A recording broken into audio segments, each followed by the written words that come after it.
Okay, so how have we come to? Well, we've come to the battle for Berkeley. This is really getting very interesting. I guess we kind of felt that this would be coming. Um, I mean, we all know that there's a battle going on, and now it's starting to surface. And, this is going to happen. There's been some comments about I guess the Berkeley police being told to stand down. One of them said, ask the chief of police. Another one said, ask another division. It was kind of clear that they were told to let it happen. I'm glad they did. I really feel that this is a battle of ideas. Occasionally, ideas will get passionate and it'll become a real battle. But so far, none of the injuries have been particularly bad. But one of the things we saw coming from the Antifa side were I don't know if they had a trebuchet or whatever, but pieces. I mean, they were pieces of masonry being lobbed into the center. Fortunately, everybody had said heads up. I think somebody got cracked a little bit, but I mean, they're hurling, pieces of something like the size of a brick or a little bit bigger. And they're hurling it, and it's going into a trajectory and coming down, almost like the old-fashioned trebuchets used to do. The trebuchet was that thing that was weighted, and they'd put something on there, and then it would come up and hurl it. That was a trebuchet, and they were capable of massive loads. But I mean, if a flying brick hits somebody in the head, there's a chance somebody's going to die. Or a cracked skull, and a cracked skull is not a minor injury. So, and an interesting thing, I read a lot of reports before I did this one, and I watched a lot of of it the same video. I mean, I probably watched, like 10 videos and saw the same scene 9 times, if not 10 times. And one of the things that I've noticed, and it's interesting because Antifa, on Reddit, somebody was tracking it, and they kind of said, "Ooh, boy, we got whooped a little bit there," and they did. But I saw, and they're talking about we need better tactics. And looking at what both sides were doing, I agree. I mean, I saw one thing where I guess a small group of Antifa people kind of came in and marched on a lawn, and I don't know, there was 10 or 15 of them, maybe a dozen. And but as they came on, people just kind of like let them come in, and there were enough people where, as this circle of people came onto the lawn, other people could have surrounded them. And I don't mean to surround them to hurt them, because basically almost all battles are psychological. So if you surround people, even if your sides are equal, they're kind of contained within their side, and your side spread around them. So I'm just kind of, I don't like the Antifa side. I see them for their communist Marxist roots. I know where they come from, and they're not good for any country, never mind America. So basically, these strategies, and the other one is something that the police call kettling.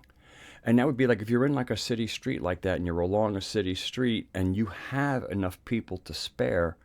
What you would do is send somebody the long way around a block or something and come down the other block, where now you have the people who are they're your adversaries for this particular time in the middle. Like, if you're on a street, you have one group of yours be on one side of the street and the other one come around a corner and get them on the other side of the street. And again, they're contained. This is all psychological. I'm not trying to set up a strategy for a beatdown. I'm trying to set up a strategy for a mental beatdown. And then maybe I saw little clips where some dialogue was happening, and dialogue will break out. And unfortunately, the dialogue often breaks out when one side that thinks it'll be victorious suddenly finds out that it's not winning so easily or not winning at all. And then that usually has a shift in how people see the situation, and diplomacy can then begin. So this is going to be a short video. I haven't got a lot to say about it, but it was very interesting that this little civil war, and so far it has been, not the most uncivil of civil wars. people are working some shit out, and sometimes, just like when we were kids, sometimes those things turned into scraps. The whole thing is that this is more pent up rage and not murderous pent up rage. I don't really see the complete insanity, and I think people who were hurling rocks into a crowd are just not really. They're kind of caught up in the moment, and they get a little crazy. And I can guarantee if one of those people who hurled those bricks ended up killing somebody or putting them in a hospital, I don't think they would have seen the fun in it. I mean, I understand these people are possessed by a spirit that I don't think is particularly wholesome. Um, but I think something as meaningful as like really injuring somebody would be a come to Jesus moment in a way for some people, or a come to Kek moment. And I guess maybe that's what I'll close out this little thing with is, Kek. As a magical person, the modern wizard, um, the whole Kek thing is quite fascinating, because Kek is real. And it's real in any sense. I mean, you can create, if you feed enough energy to anything, you create an egregore, and then you have some four-dimensional representation of kind of like of a group consciousness. It's more of a group consciousness than a mass consciousness. And there is, I don't, it's just really interesting because Keck is supposedly this chaos figure, but it emerges in times of chaos, but the emergence is to bring clarity, light, enlightenment. So this is a really interesting thing to watch. And I just don't. I mean, I see when I see these things, I don't. It's really interesting because there's this whole Keck phenomena happening on the side. But when you look at the things, you don't. Keck isn't that well represented. But I did see a Kekistani flag in one of the videos. But the whole Keck thing, I don't. Again, I'm still trying to find the words to properly kind of speak on it, and I haven't found them yet. Anyway, so the battle for Berkeley. I think there's going to be some other battles before the dialogue begins. So anyway, that's just my take. I think these are really interesting times. I definitely want to do some more on what's going on in the world. I'm gearing up towards putting out a video at least every other day, and if I start a new show, which I'm thinking about calling "I Could Be Wrong," so it allows me to really go out with my opinions with the proviso that I could be wrong. And if I do that, I might even start going daily. But right now, I'm just kind of like seeing what I can do with my time. And I'd like to give a shout out to VidMe for all those people who are on VidMe. VidMe is treating me very well as a new content provider. So thank you, VidMe people. I noticed in the last hour I lost another subscriber on YouTube. I wish somebody would comment. Let me know what it is that makes a subscriber unsubscribe.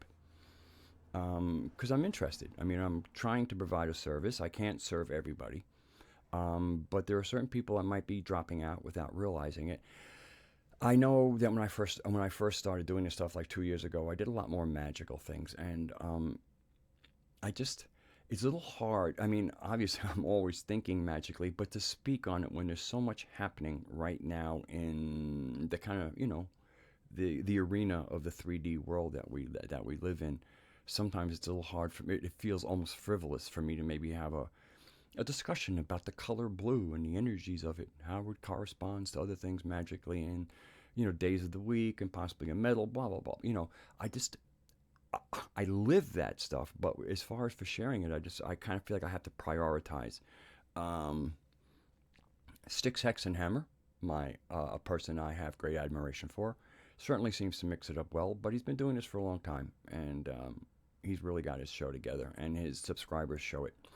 Anyway, so again, thank you, VidMe people, for treating me so well.